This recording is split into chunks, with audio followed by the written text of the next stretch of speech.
বলেন একটু, না প্লিজ একটু বলেন এখানে, না না এখানে একটু বলেন। সেটা হচ্ছে না, এখানে ওনারা জনতারা কি জন্য আসছে এটার তো কাহিনী আছে একটা, সে বিষয়ে আপনাকে বলছি। সেটা হচ্ছে এখানকার যে সুপার যিনি আছেন তিনি একটা ক্যান্ডিডেটকে নিয়ে রাজশাহীতে ওই সভাপতির কাছে গেছিল।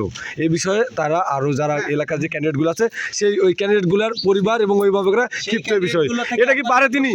এটা কি পারে তিনি? এগুলো আপনার লিখিত দিন। না না এটা কি পারে তিনি? না না আপনি প্রতিনিধি না, ডিজির প্রতিনিধি না। না না আজকে আপনি ডিজির প্রতিনিধি, আপনি এটা কি তারা পারে? এটা কি সুপার কি পারে? সুপার কি এটা পারে? সভাপতির কাছে কি একটা ক্যান্ডিডেটের লোক নিয়ে যেতে পারে? বলেন আপনি একটু। না না আপনি এই বিষয়ে একটু বলেন, সুপার কি পারে এটা করতে? তাহলে এখন যে ফেয়ার হবে সেটা কিভাবে গ্যারান্টি দিবেন আপনি বলেন? না না এটা আপনি কিভাবে গ্যারান্টি দিবেন যেখানে সুপার একটা ক্যান্ডিডেট নিয়ে যায়? না না না নিজে কোশ্চেন করেছেন, আমাদের এখানে গভর্নিং বডির যারা তাদের সামনে কোশ্চেন করেছেন এবং উনি কারো কাছ থেকে একটা পরীক্ষাও নেই, আমরা কেউ কোশ্চেন দিই নাই ওনাকে। তারপরে যদি বলেন যে না কোশ্চেন বায়াস আছে, আপনারা একজন দেন, আপনাদের কোশ্চেনটা দিয়ে আমি পরীক্ষা নিব।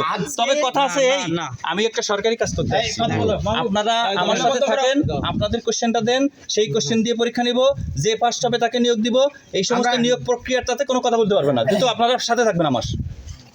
কোন জায়গায় বিচ্যুতি হইলে প্রথমেই ভুল হয়ে গেছে, প্রথমেই বলেন কেন ভুল কথা? আপনি ঝামেলা করতে আসছেন, সরকারি কাজে আসছি, আপনি বলেন ভুল আমার, আমি যেটা অফিসার আমি যেটা জানি লাইনে কথা বলবেন না, না বুঝির মতো কথা বলতে পারবেন না।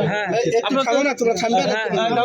ওই ভাষা তো আমার ঠিক আছে, বলেন। আমি বলছি এখানে একদম ওপেন ফেয়ার হবে ইলেকশন। আমি তো সেটা আমি তাদের কাছ থেকে আদায় করতেছি, কোনো বন্ধ হবে না। আপনি কথা বলবেন না, তাদের কাছ থেকে আদায় করতেছি তো আমি। আপনারা প্রতিনিধি দেন, আপনাদের কোশ্চেন দিয়ে পরীক্ষা হবে, আপনারা আমার পাশে বসবেন, আমি মার্ক দেখবো আমি অন্যায্য করতেছি কিনা, আমি যদি কম পাওয়া মানুষকে নিয়োগ দিলাম কিনা, একেবারে শেষ মাথা পর্যন্ত থাকার পরে আপনারা কবে অভিযোগ দিবেন যে আপনি এটা করেন, দেন একজনকে প্রতিনিধি দিবেন। আমি কোশ্চেনটা আমি এখন বানাইলাম, মনে রাখতে হবে। আচ্ছা আপনি একটু বলেন তো, আপনি বলছেন ফেয়ার হবে, এই আমি একটা প্রশ্ন করে আপনাকে এই প্রশ্নটা উত্তর দেন। এই প্রতিষ্ঠানের সব মানে সুপার একটা ক্যান্ডিডেট লোক নিয়ে যে রাজশাহীতে সভাপতির কাছে গেছে, কোনো ক্যান্ডিডেট আমার সাথে দেখা করে নাই। সুপার আপনি সভাপতি না? সুপার এলাকার লোকজন যেমন আপনারা, বলেন আপনারা আমার সাথে কথা বলছেন না? বলেন। ইউ হ্যাভ রাইট টু বলেন, ঠিক আছে। সো আমার সাথে যে কেউ কথা বলতে পারে। আপনি আমার অ্যাক্টিভিটিস দেখবেন যে আমি পার্সিয়াল কিছু করেছি কিনা। আমি বলি আফটার অল এখানে নিয়োগ পরীক্ষাই হয়নি, কোনো ভাইবা বোর্ড হয়নি, আপনি কিভাবে বলছেন যে এটা? আমি আপনাকে একটু বলি খালি, শুধু আপনি আমাকে কাজ করতে দেন না, একটু আগে বলি, আপনি মিডিয়াতে কাজ করেন, আমি শোনার দেশে আছি, আমার সাথে থাকেন না ভাই আর 2 ঘন্টা। আমি একটু হলে আপনাকে 10 সেকেন্ড খালি প্রশ্ন করব, একটা 10 সেকেন্ড প্রশ্ন করব খালি। এখানে ভাইবা দিতে না না না আপনি না না ভাইবা না, আপনি ওটা উত্তর দিতে হবে, এটা তো অন্যায় করছে তো সুপার তো অন্যায় করছে এটা। অন্যায় হয় না সুপার এখানে মাদ্রাসা প্রতিষ্ঠান, এই প্রতিষ্ঠানের কি জন্য উনি একটা ক্যান্ডিডেট লোক দেখলো না?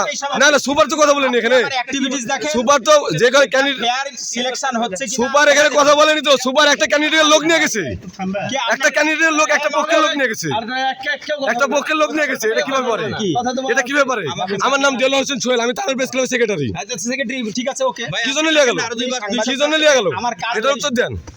এই প্রতিষ্ঠান আমাদের প্রতিষ্ঠান, আমাদের এলাকার প্রতিষ্ঠান, আমি কথা বলবো। একটা ক্যান্ডিডেট লোক নিয়ে আসবে কেন আপনার কাছে?